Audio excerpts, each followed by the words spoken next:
자, 72번째 개념 한번 해보도록 하겠습니다. 자, 제목부터 써보시죠. 자, 72번째 합의 법칙과 곱의 법칙.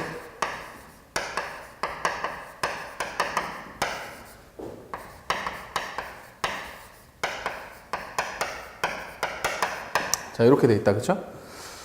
합의 법칙과 곱의 법칙은 이제 어디에 대한 이야기냐면 요런 얘기예요. 우리가 지금까지 공부했던 게, 자, 문제 속에 있는 기준을 잡고 그 기준에 의해서 뭐를 하고, 자, 분류를 하고, 분류가 되었으면 이제 뭐를 해야 되는데, 그렇지, 계산을 해야 되는데, 아까 쌤이 처음 우리 첫 포인트에서 얘기했다시피 계산법, 계산 방법의 입장에서 여러 가지 기호들을 앞으로 배운다고 했는데, 이 기호를 배우러 가기 전에, 그죠? 기호를 배우러 가기 전에 요 사이에 있는 내용이야. 요 사이에 있는 언제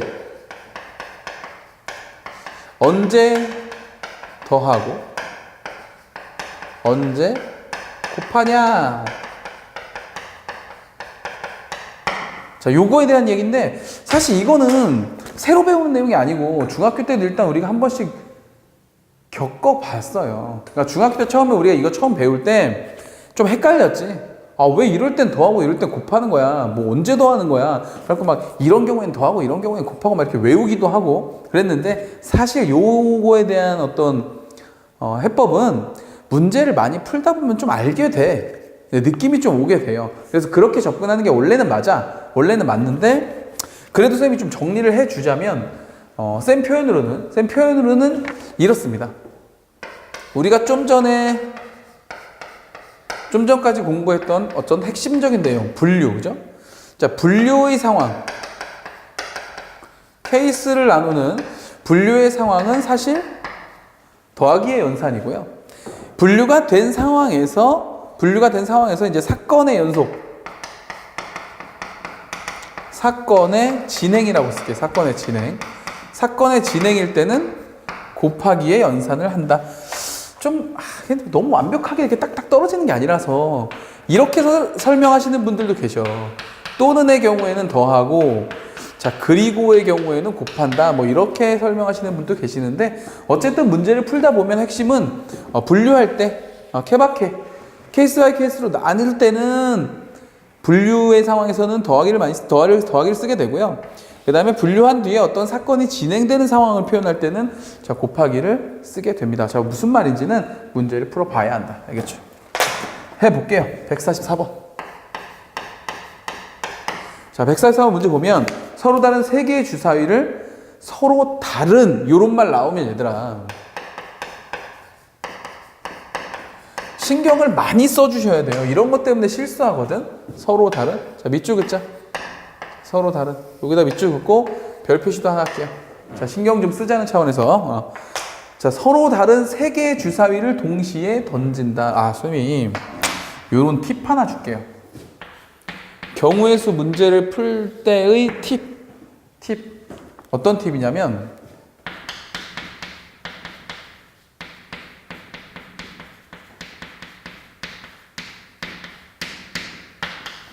상황 설정 반드시 하자. 이렇게 좀 적어 놓으세요. 경우의 수 문제를 풀 때는 내가 이 경우, 봐봐. 지금 얘가 뭐라고 했어? 서로 다른 세 개의 주사위 던진다고 했잖아. 그치? 던지면 실제 던지는 것처럼 상황을 설정해 줘야 돼. 그래야 실수를 안 해. 그것도 기준을 세워서 분류하는 거랑 똑같아. 만약에 쌤이 학생이야. 쌤이 학생인데 이 문제를 풀 거야. 그럼 이렇게 할 거예요. 서로 다른이란 말 딱 보자마자 서로 다르다고 했어? 그러면 A 주사위, B 주사위, C 주사위라고 이름을 붙여야지. 왜? 서로 다른 주사위라고 했으니까. 구분을 해주면 좋잖아. 이렇게 상황을 좀 설정해 주는 게 문제 풀 때 훨씬 더 도움이 된다. 자, 어쨌든 나온 눈의 수의 곱이 짝수인 경우를 구하시오. 자, 지금 문제에서 나한테 어떤 자료를 제시하고 있냐면, 여기에다가 우리가, 그죠? 여기에다가 우리가 숫자 3개가 이제 나올 거 아니야. 물론 여기에 나오는 숫자는 주사위니까 1부터 6까지가 나오겠지. 그죠? 1부터 6까지가 나올 텐데, 이 녀석들을 모두 곱했다는 거야, 이렇게. 얘네들. 곱했더니 어떤 수가 됐다고요? 짝수가 됐대요. 짝수. 그럼 얘들아 생각해봐. 곱해가지고 짝수가 되는 경우가 뭐 있지? 자, 이제 기준 나왔죠? 분류해야 되겠죠? 어떻게 되면 되죠? 세 개를 곱해가지고 짝수가 되려면 얘들아 짝수가 최소 하나는 무조건 있어야 되겠지. 아니 그렇잖아. 물론 제일 좋은 방법은 뭐야? 짝수. 짝짝짝. 이게 제일 좋죠. 무조건 짝수죠. 근데 사실 홀수가 2개 있거나 홀수가 하나 있다고 하더라도 짝수가 하나만 껴있으면 무조건 뭐가 돼? 그렇지. 짝수가 되는 거죠. 그러니까 이런 경우가 있는 거죠. 짝수가 하나, 2개, 그리고 홀수 하나 있는 케이스. 얘들아, 근데 짝수 2개에 홀수 하나 있는 케이스가 사실 짝짝홀만 있는 게 아니죠. 짝짝홀, 짝홀짝, 홀짝짝. 선생님 이거 다 쓰지 않을게. 이거 몇 가지 있다? 그렇지. 3가지가 있죠. 3가지 있죠. 그 다음에 또 뭐 있어요? 이번엔 짝수가 하나만 오는 거. 그렇죠. 짝수가 하나만 오고 뭐가 2개? 홀수가 이렇게 2개 오는 케이스도 있다. 자, 그럼 이런 경우는 몇 개 있어? 이런 경우 짝의 위치가 여기 있냐에 따라 또 몇 가지? 3가지겠죠. 오케이. 3가지 있다. 됐습니까? 오케이. 그러면 뭐가 끝났지? 우리 지금 분류가 끝났죠. 분류가 끝났으니까 계산하겠습니다. 자, 요 경우 갈게요. 자, 요 경우부터 해볼게요. 자, 사건의 진행입니다. 이제 지금부터는 분류는 끝났고요. 요 첫 번째 상황에 대해서 사건을 진행할 예정입니다. 짝짝짝 볼게요. 주사위는 1부터 6까지가 있고 1부터 6까지의 숫자 중에는 짝수 몇 개? 당연히 3개. 홀수 몇 개? 당연히 3개 있다. 그러면 짝짝짝이 오는 경우는 첫 번째 짝수 오는 거 몇 가지 있어? 네, 3가지 있죠. 두 번째 몇 가지 있어? 3가지 있죠. 세 번째 몇 가지 있어? 3가지 있죠. 이거 어떻게 한다고요? 곱한다고요. 이럴 때 곱하는 거라고요. 사건의 진행. 하나의 사건을 진행하고 있으니까 우리가. 그래서 몇 가지?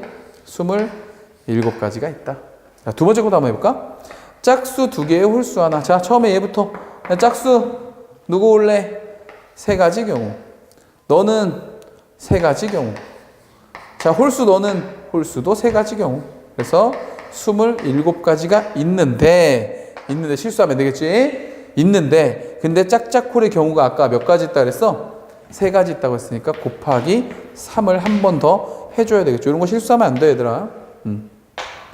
자, 그런 식으로 따지면 사실 얘도 마찬가지겠죠. 짝 3가지, 홀수 3가지, 또 홀수 3가지. 그리고 그런 경우가 총 몇 경우 있었어? 3가지 있었죠. 됐습니까? 그래서 이렇게 답을 구하시면 된다. 자, 선생님이 지금 무슨 말을 하는지 이해 가시죠? 언제 더하고 언제 곱하냐의 상황, 언제 곱하고 언제 더하고 언제 곱하냐의 상황을 설명하고 싶은 건데 언제 더한다고요? 네, 분류의 상황. 이렇게 분류의 상황에서는 이 경우들을 다 어떻게 해야 돼? 이제 더해줘야 되겠죠? 요 경우 총 경우 몇 개? 3개. 엄밀히 따지면 경우는 몇 개인 거야? 1개, 3개, 3개 해서 원래 7개의 경우가 있는 거죠. 7가지로 분류를 하는 거지. 7가지를 분류를 했는데 어차피 똑같으니까 쌤이 여기 곱하기로 표현한 것 뿐인 거지. 오해하시면 안 돼요. 원래 이게 333, 333, 333 여기도 333, 333, 333 이렇게 있는 거야. 있는 건데 이렇게 표현한 것 뿐이야. 그래서 분류가 되면 그 분류들은 당연히 다 어떻게 해야 돼? 더해야 되겠죠. 그리고 그 각각의 상황을 진행할 때 어떻게 한다고요? 곱하기로 연산을 하시는 거라고요. 알겠죠? 오케이. 자, 이걸 또 예로 표현한다면 짝짝짝 또는 짝짝홀 또는 짝홀짝 또는 홀짝짝 또는 이렇게 또는 더하고 짝에 오는 경우가 몇 가지 있다? 3가지. 그리고 여기에 오는 경우도 3가지. 그리고 여기에 오는 경우도 3가지. 이렇게 해서 곱하기로 표현한다. 이래도 되는데 사실 그건 뭐 이렇게 표현하면 또 이렇고 저렇게 표현하면 또 저럴 수 있는 거라서 그렇게 딱 정해놓고 외우는 건 좀 위험하고요. 자, 이런 식으로 문제를 많이 풀다 보면 또 느낌이 딱 올 겁니다. 자, 다음 문제도 한번 볼까? 145번. 자, 145번 문제 보니까 뭐라고 되어 있냐면은 1 2개 그리고 2 하나 그리고 3 2개 4 하나 이렇게 되어 있네. 1 1 2 3 3 4가 각각 적혀있는 6장의 카드가 있는데 오케이. 카드가 있는데 여기에서 내가 3장을 뽑을 거래. 자, 뽑아볼까요? 이렇게 한 장을 뽑고요. 또 한 장을 뽑고요. 또 한 장을 뽑자. 이렇게 3장의 카드를 뽑아가지고 세 자리 정수를 만들 때, 이 숫자 자체가 이번에는 짝수가 돼야 한다. 이렇게 있네요.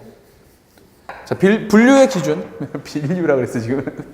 자, 분류의 기준은 이 수가 짝수여야 한다. 기준이다, 얘가. 기준이다. 그러면, 얘들아, 우리 세 자리 정수 할 때 짝수 되려면 이 마지막에 숫자가 무조건 짝수여야 되는 거 아니에요? 2의 배수가 돼야 되니까. 그렇죠? 그럼 여기 올 수 있는 숫자는 정해졌네. 누구? 2가 오거나 또는 누가 온다? 4가 온다. 자, 뭐 했지, 우리 지금? 분류했죠. 2가 오는 경우와 4가 오는 경우로 분류해놨어, 분류. 그럼 이제 나중에 이거 두 개는 어떻게 할 거야? 그렇지, 더 할 거지. 이런 첫 번째 케이스와 이런 두 번째 케이스는 더하면 되는 거고, 자, 이제 나머지 카드를 채우기 위해서 우리는 사건을 진행한다 이거야. 사건을 어떻게 진행할 거라고? 어차피 이미 짝수는 된 거니까 여기에 오는 모든 상황을 어떻게 하면 돼? 또 어떻게 하면 돼? 그냥 적어주면 돼. 자, 여기에 오는 거 몇 가지 있어요? 요 첫 번째 자리에 올 수 있는 경우 몇 가지 있어? 1이 올 수도 있고, 2는 왔으니까 3이 올 수도 있고, 4가 올 수도 있고, 몇 가지? 3가지 올 수 있다. 3가지. 그런데 여기서 원래 곱하기 이렇게 가져야 되는데 요게 약간 애매하다. 왜 애매하냐면, 만약에 여기에 4가 왔다 쳐보자. 이 3가지 경우 중에 4가 왔어. 그럼 그 다음에 올 수 있는 거는 1하고 3인데 3은 사실 2개 있고 1은 2개 있으니까, 만약에 여기에 4가 안 오고 1이 오는 경우에는 여기 1이 또 올 수도 있잖아.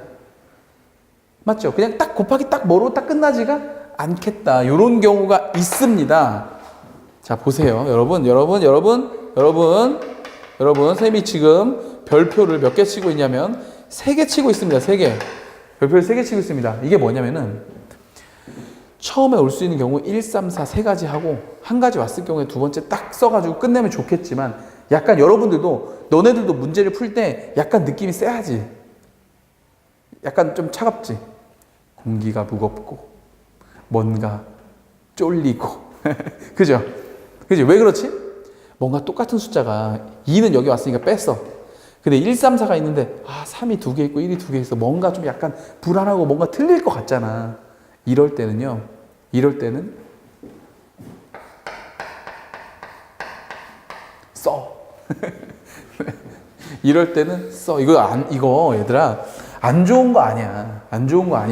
요즘 여러분 아직 고등학교 1학년이라서 그렇지, 요즘 수능 문제 이런 게 얼마나 많은데. 불안하잖아. 불안하면 어떻게 한다고요? 쓴다고요. 써보자. 여기 올 수 있는 거 뭐 있어? 1. 그지. 이것 때문이지. 1, 2 올 수 있는 것 때문이죠. 1, 2로 올 수 있어요. 또 1, 3도 올 수 있어요. 또 1, 4도 올 수 있어. 이렇게 올 수 있는 게 바보. 또 뭐 있지? 또 앞에 1 오는 경우 했고, 앞에 2는 못 오잖아. 2가 왔으니까 앞에 3 오는 경우 오자. 3하고 뭐 올 수 있다고? 그렇죠. 3하고 1이 올 수 있는데 3하고 뭐도 올 수 있어? 그렇지. 3하고 뭐도 올 수 있어? 4도 올 수 있어. 이렇게 올 수 있어. 1, 1과 3, 3이 이렇게 들어갈 수가 있어. 맨 앞에 4도 올 수 있어. 4 오면 어떻게 돼? 4하고 1 올 수 있어. 4하고 3이 올 수 있어. 근데 4하고 4는 올 수 없어. 그렇죠. 올 수 없어. 그러니까 경우가 이렇게 나누어지는 겁니다. 곱하기로 딱 떨어지기에, 물론 떨어져도 질 수도 있지. 근데 떨어지는데 약간 이 별표 3개의 느낌이 뭐라 그랬어, 선생님이 제가 아까? 뭐라 그랬어? 분위기가 쎄하고, 그죠? 쎄하고, 공기가 뭔가 무겁고, 뭔가 마음이 쫄리고, 이 세 가지의 상황을 모두 선생님 뭐라고 표현한다? 가슴이 두근두근. 그죠? 두근두근 거린다. 심장이 터질 것 같다. 뭔가 틀릴 것만 같다. 불안하다. 문제집을 풀 때 괜찮아. 근데 학교 시험일 때 어떻게 할 거야? 시험일 때 불안한 마음을 가지고 그냥 답을 쓸 거야? 그럼 틀려요, 보통. 확신이 없으면.